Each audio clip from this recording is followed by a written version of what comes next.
Yung sasabi ko sa kanya, huwag ka masyado magpa-stress dyan sa board exam mo. Mag-review ka lang. Papasa ka naman dyan. Pero just in case, kasi bigla nag-iba yung future kasi nag-usap tayo.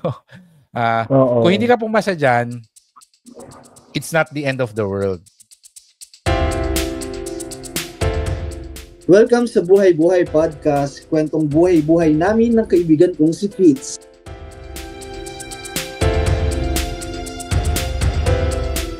Nico, nung 21 years old ka, anong ginagawa mo? Kababalik ko lang sa 2014, ayan, nagkakaano na ng edad. Nagkakaalaman na. The 2014 kasi, 20 years old ako doon. So, 2015, 21 years old ako. Bali, 2014 kasi ako bumalik ng school. 2015, second year na ako sa school, nasa university ako.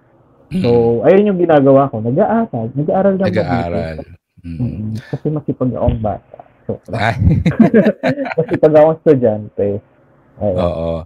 So, nung 21 years old ka, nag-aaral ka pa ng college, and naalala mo ba kung ano yung mga pangarap mo sa buhay noon? Ano yung mga goals and dreams mo? Ano yung mga fears mo? Medyo naaalala ko yung mga gusto kong mangyari noon.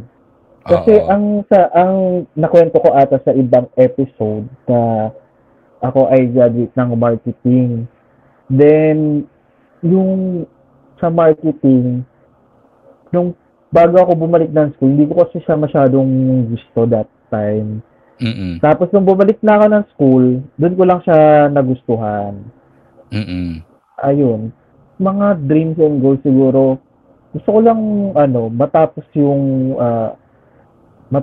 school, saka makapag-work na. Yun lang yung gusto ko that time. Ayun, yun lang yung more on goals and dreams ko. Yung mga fears mo, naalala mo ba? Ano ba yung worries mo during that time? Worries ko hindi makatapos ng school. Ayun, kasi kahit sabihin mong PUP siya, mura yung tuition, mahirap bumalik sa school kasi ang dami mong hahabulin subject, diba? Tapos iba yung curriculum pa nun bago, so kailangan ko mag-add na mga units, so may mga isasabay ako na subject na i-overload yung tawag nila kasi mga prerequisite ganyan, so talagang kailangan aral talaga. Ayun. Pero, lucky lang siguro. Hindi naman ako masyadong nag-aaral. Ayun. Tinatanong ko yan kasi, yun yung parang topic natin, no? Kung mamimit mo yung 21-year-old self mo, ano yung sasabihin mo? So, tanong ko sa'yo kung ano bang ginagawa mo ng 21 years old ka, ano ba yung mga dreams and worries mo. So, given what you've already experienced, at kung mamimit mo yung 21-year-old self mo, anong sasabihin mo, Nico? Ako, kung anong sasabihin ko, since parang ang more binabanggit ko pa kanina about sa school siguro, ang sasabihin ko sa sarili ko, dapat mas nag-explore pa ako, tapos sumali siguro ako dapat sa mga orgs, tsaka mas hindi ako nahiya. Pero ang ko lang din, kasi bago ako bumalik sa school, medyo reserved ako. Hindi ako yung naman ako, socialize sa mga tao, sa mga classmate ko, ganyan. Pero yun nga, hindi ako yung parang nakikipagkilala sa mga bagong kakilala. Talagang lang ako, reserved lang ako. Then nung pagbalik ko ng school, doon ako medyo nagkaroon din ng confidence na makasya mo sa ibang tao, ganyan. Pero mas mas pinush ko pa na yun nga, sumali sa mga organization, mas bumarkada, mas talagang nagliwaliw talaga. Para mas ma-experience pa yung college life. So sasabihin mo doon sa 21 years mo, sasabihin mo sa kanya na, huy, ano ka, mas makipag-usap ka sa mga tao at gumala ka. Oo. Sumali ka Gumala sa mga ka, org. sige. Oo, yun yung Oo, sasabihin mo. sumali ka sa Sumali ka na sa frat, mga gano'n. orgs. Joke. Oo. Ayun, sige lang, ano ka lang, explore mo lang lahat. Ayan.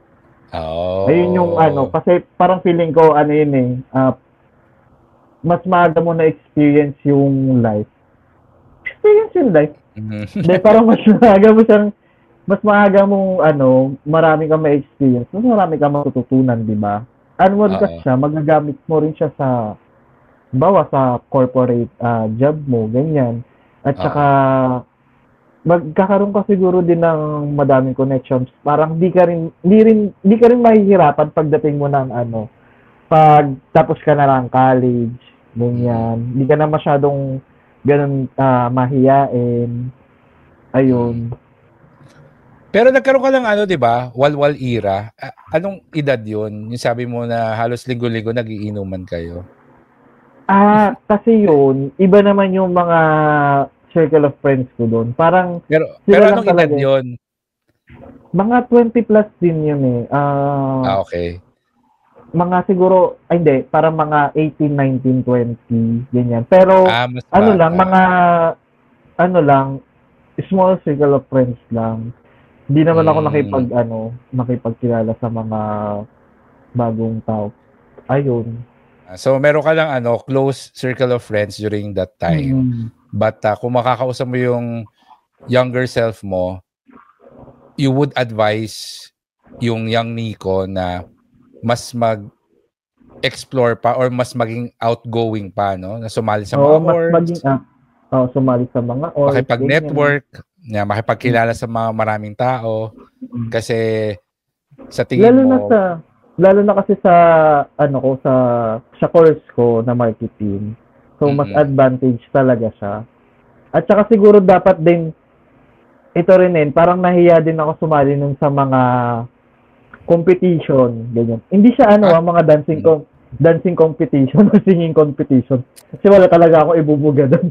Yung mga mga gagawa ng marketing plan, strat plan, ganyan.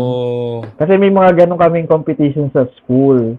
So, dapat pala, mas mas priority ko siya. Ayun lang yung mga kasi kung sayang naging advantage ko sana yun. Sana. Ito sana yung job ko, ito sana yung Pero okay lang din. Wala namang regret. Ako, inisip ko kasi kung ano sasabihin ko sa 21-year-old self ko. Kasi 21, graduating na ako niyan ng engineering, and if I recall it correctly, nagtuturo ako niyan sa UP as an instructor ng algebra. Kasi pinili ko kasi magturo sa UP sa College of Mathematics habang nagre-review for the board exam. So, 1 year akong nagturo ng algebra sa UP habang 1 year din ako nag-review for the board exam. Actually, parang 6 months. But nag-self-study pa ako noon ng several months kasi yun yung number one worry ko, yung bumagsak sa board exam. Yun yung number one na lagi kong iniisip. Pagdating kasi sa hopes and dreams, kasi graduate naman ako ng engineering, I had the impression na hindi ako masyadong mahihirapan maghanap ng trabaho. Kasi I would say engineering graduate kasi. Pero hindi ako makakahanap ng magandang trabaho kung hindi ako papasa sa board exam. Kaya talaga parang yun yung number one priority.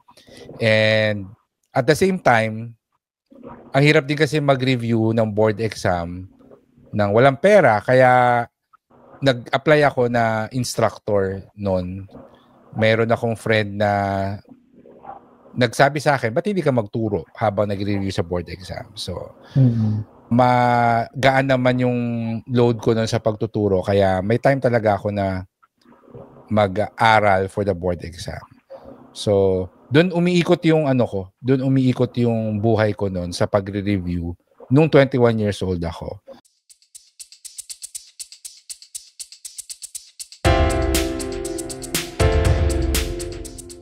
Hello, si Nico ito. Bago tayo magpatuloy, gusto ko lamang kayong i-invite sa aming website na buhaybuhaypodcast.com. Nandun ang aming mga episode show notes and videos, and very soon mga exclusive special videos and extended episode. Kaya kita-kita tayo sa buhaybuhaypodcast.com.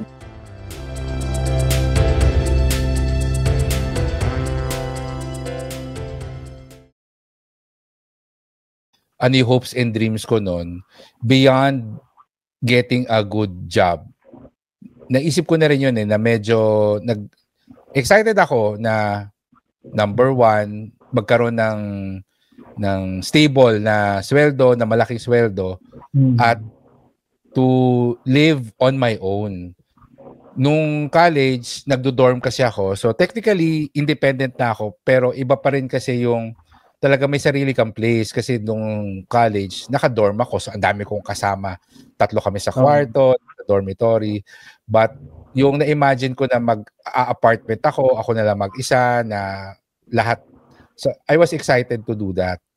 And sabi ko, the only way for me to do that is kapag ganito kalaki yung sweldo ko, kasi yun yung kailangan ko para ma-afford yung lifestyle na yun. Pero hindi ko makukuha yung ganong kataas sa sweldo kung hindi ako pasado sa board exam. Alam mo yun? So, kung mamimit ko yung 21-year-old self ko, siguro sasabihin ko sa kanya is, huwag ka masyado magpa-stress. Kasi, number one, papasa ka dyan sa board exam, pero kung hindi ka man pumasa sa board exam, okay lang, hindi rin naman engineering yung magiging future career mo. Ay, oo nga. Tama. Kasi nasa financial industry ako ngayon, and although I tried yung IT industry, kasi nung engineer ako, sumideline ako sa pagiging software developer, so nag-IT rin ako for a few years before I explored entrepreneurship, and then eventually nasa financial services ako. So, yun sasabihin ko sa kanya, huwag ka masyado magpa-stress dyan sa board exam mo. Mag-review ka lang. Papasa ka naman dyan. Pero just in case, kasi bigla nag-iba yung future kasi nag-usap tayo. Kung hindi ka pumasa dyan, it's not the end of the world because marami kang career opportunities in the future. I know na mahilig ka sa computers, so you actually have skills sa programming, sa coding, so pwede ka mag-IT, and mahilig ka sa numbers, and meron kang future sa financial industry. So parang binigyan ko ng glimpse ng future yung aking 21-year-old self. Oo nga. Kasi naalala ko noon, nung college ako, mag-gimmick naman ako kasi nga sa dorm kailangan mo makisama sa mga tao and all. Pero nung graduate ako at nag-start ako mag-review nung board exam, medyo naging loner ako kasi nga sa sobrang worry ko na hindi pumasa, hindi ako nag-keep in touch dun sa mga friends ko sa dorm. Although nag-reconnect naman after ko pumasa, but alam mo yon, medyo nag-isolate ako. And I remember there were nights na parang alungkot naman dito. Kasi nagre-review ako dun sa apartment ko na provided ng math department, no, na may housing kasi kami noon may kasama. May teachers. May kasama rin ako dun sa bahay, dun sa math house.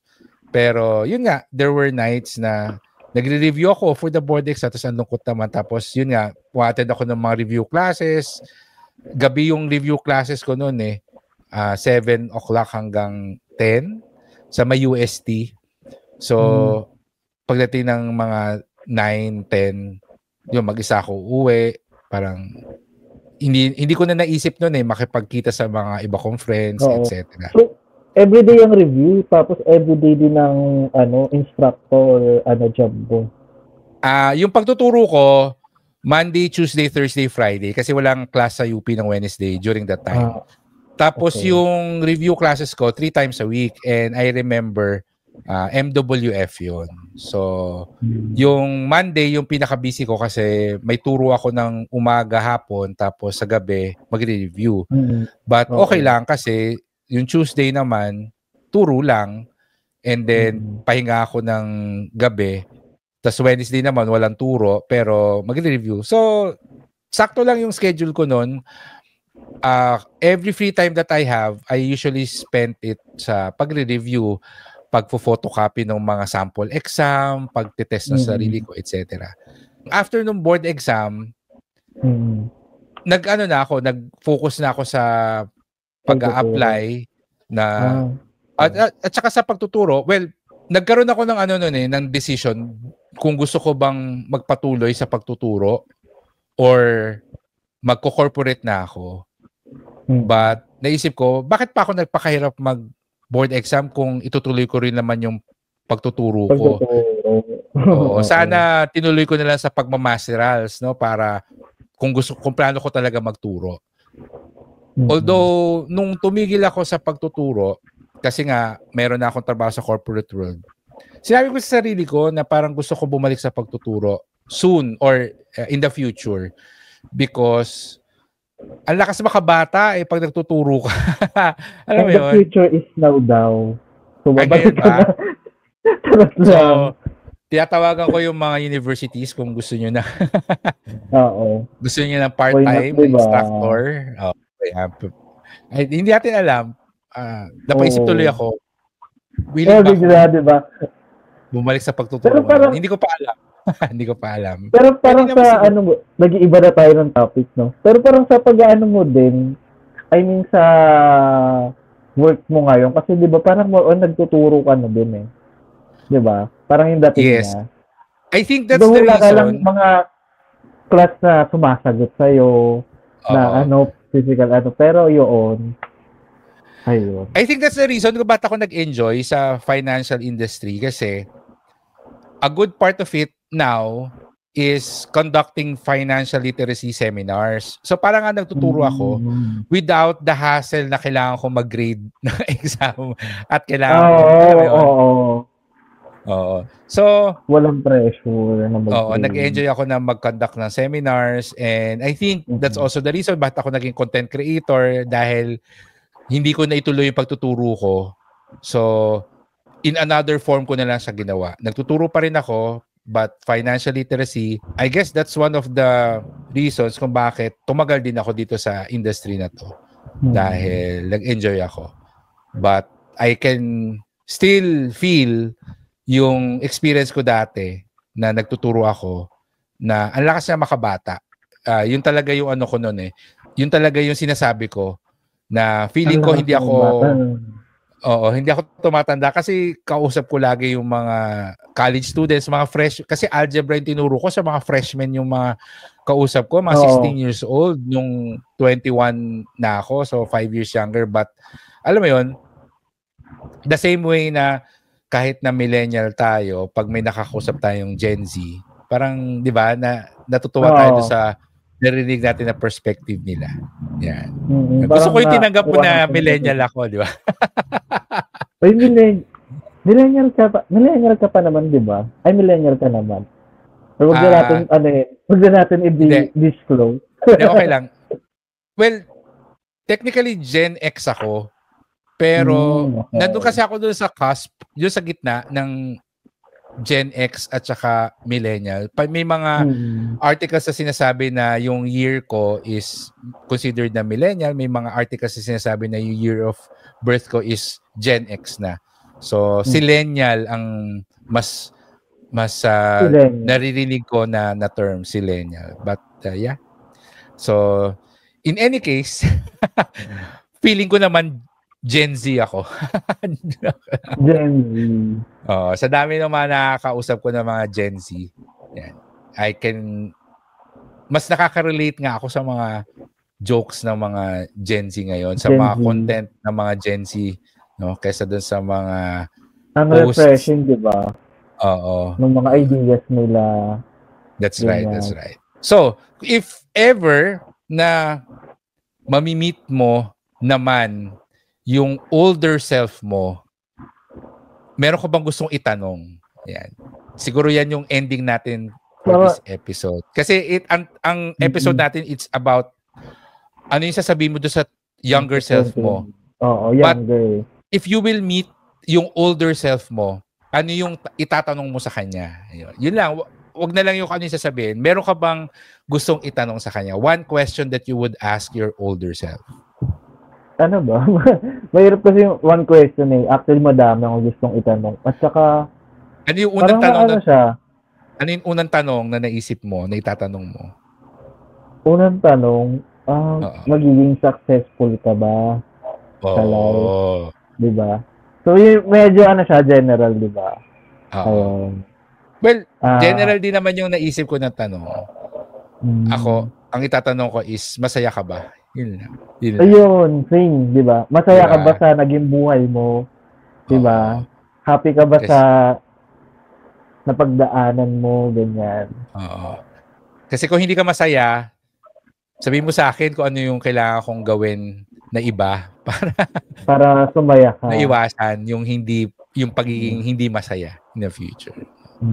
Yeah. I think that's an interesting question that we could probably explore in a future episode, di ba? Maganda yun, no? Ano yung itatanong mo at sasabihin mo sa older self mo? Yan.